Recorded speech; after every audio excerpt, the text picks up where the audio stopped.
नमस्कार friends, mountain to explore में आपका स्वागत है। मैं हूं आपकी होस्ट सुरभि संचिता। आज मैं आप सबों को बिनसर महादेव टेम्पल ले चलूंगी।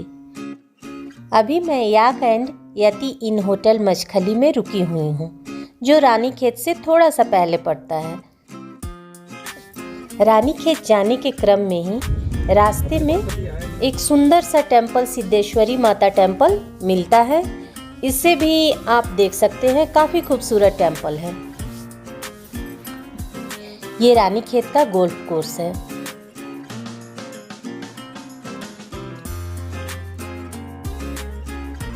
अभी बारिश भी शुरू हो गई है, बट मैं आप सबों को ये सजेस्ट करना चाहूँगी कि जब भी आप सभी पहाड़ों में घूमने के लिए आएँ तो अगर बारिश होती रहे तो उस दिन आप जर्नी नहीं करें, क्योंकि लैंडस्लाइड के चांसेस ज़्यादा रहते हैं।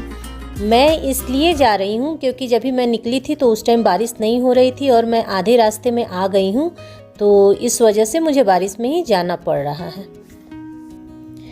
टेम्पल रानीखेत से 20 किलोमीटर है, बट आप यहाँ आना चाहते हैं तो नियरेस्ट एयरपोर्ट पंतनगर है, जो 114 किलोमीटर पे है, और काठगोदाम नियरेस्ट रेलवे स्टेशन है। अभी हम लोग टेम्पल पहुंच गए हैं। बिनसर महादेव मंदिर अपने पुरातात्विक महत्व और खूबसूरती के लिए लोकप्रिय है। यह बाज, देवदार, चीड़ के घने जंगल के बीच खूबसूरत सा मंदिर स्थित है। यह मंदिर समुद्र तट से लगभग 2480 मीटर की ऊंचाई पर स्थित है।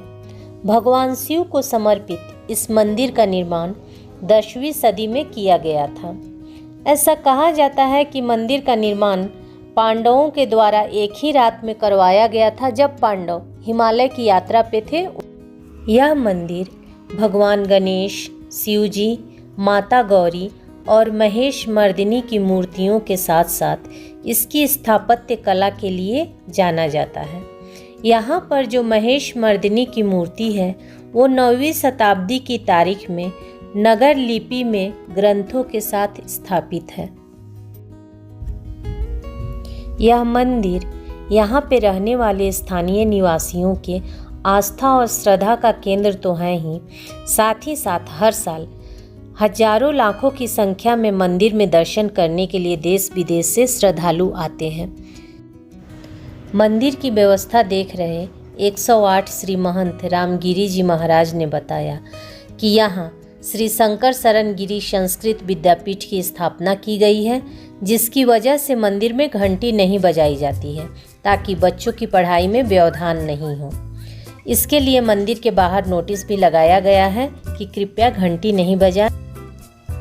टेम्पल का वर्तमान स्वरूप 1959 में श्री पंचदश नाम जूना अखाड़ा से जुड़े ब्रह्मलीन नागा बाबा मोहन गिरी जी के नेतृत्व में इस स्थान पर भव्य मंदिर का जीर्णोद्धार शुरू हुआ था। 1970 से यहाँ पे अखंड ज्योति भी जल रही है। हर साल की तरह इस साल भी इस टेम्पल में 4 जून से यज्ञ का आयोजन होने जा रहा है।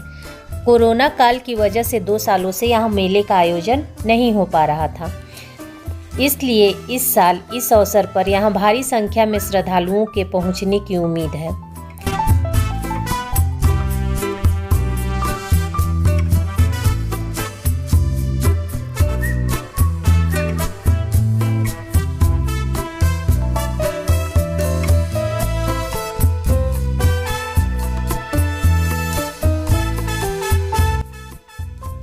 बिनसर महादेव मंदिर के मुख्य द्वार के ठीक ऊपर भगवान कृष्ण की अर्जुन को गीता उपदेश देते हुए प्रतिमा लगाई गई है, जिनमें हाथ जोड़े अर्जुन जमीन पर बैठे हैं और भगवान कृष्ण उन्हें गीता का संदेश दे रहे हैं। टेम्पल के बारे में बहुत सारी कहानियाँ प्रचलित हैं। मुझे भी 1-2 कहानी के बारे में पता चला।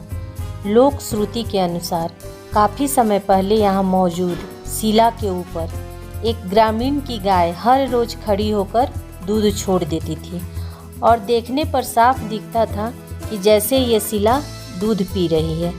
जब भी गाय घर जाती थी तो दूध नहीं होता था। एक दिन वो किसान गाय का पीछा किया और आकर देखा कि गाय एक शिला पे दूध छोड़ रही है। उसे काफ़ी क्रोध आया और उसने कुल्हाड़ी के पिछले हिस्से से उस शिला के ऊपर प्रहार किया तो देखता है कि शिला के बीच से रक्त की धारा बहने लगी। तो लोगों ने इसे भगवान का रूप मान लिया और यहाँ मंदिर का निर्माण करवाया। एक दूसरी कहानी भी प्रचलित है कि सौनी बिनसर के निकट किरौला गांव में एक 65 वर्षीय निसंतानी वृद्ध थे। उन्हें सपने में एक साधु ने दर्शन दिया और कहा कि कुंज नदी के तट की एक झाड़ी में शिवलिंग पड़ा है, उसे प्रतिष्ठित कर मंदिर का निर्माण करवाओ। उस व्यक्ति ने आदेश पाकर मंदिर बनवाया तो उसे पुत्र की प्राप्ति हुई। टेम्पल के बारे में चाहे जो भी कहानी प्रचलित हो, बट यहाँ आने पर यहाँ की खूबसूरती देखकर लगता है कि स्वर्ग में आ गए हैं। ये जो टेम्पल है चीड़ और बुरांस के जंगल के बीच है। जंगल का इलाका बिनसर वाइल्ड लाइफ सेंचुरी के तहत आता है।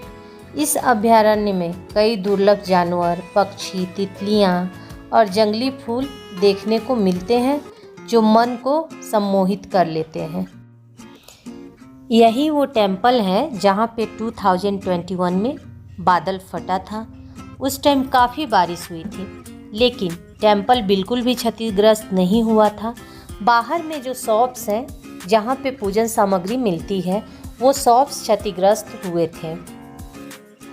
जब भी मैं टेम्पल पहुँची तो पूरे टाइम बारिश हो रही थी, लेकिन जब टेम्पल के अंदर प्रवेश की तो यहाँ की पुष्प वाटिका को देखकर मैं भाव विभोर हो गई। इतनी खूबसूरत पुष्प वाटिका है कि आने पे लगता है जैसे किसी दूसरी दुनिया में आ गए हैं। जब भी आप यहाँ घूमने के लिए आएँ तो रहने में कोई परेशानी नहीं होगी, क्योंकि टेम्पल के बगल में ही फॉरेस्ट डिपार्टमेंट का गेस्ट हाउस है और मंदिर के अंदर भी रहने की व्यवस्था है। लेकिन आप जब भी आएँ तो अपने साथ कंबल और गर्म कपड़े ज़रूर लाएं, क्योंकि यहाँ रात में अचानक से तापमान काफ़ी नीचे गिर जाता है। ये रही हमारी बिनसर महादेव मंदिर की यात्रा। आपको हमारी जर्नी कैसी लगी कमेंट सेक्शन में अपना व्यू ज़रूर दें। अगर आपको मेरा वीडियो पसंद आया तो चैनल को लाइक और सब्सक्राइब ज़रूर करें। Thank you.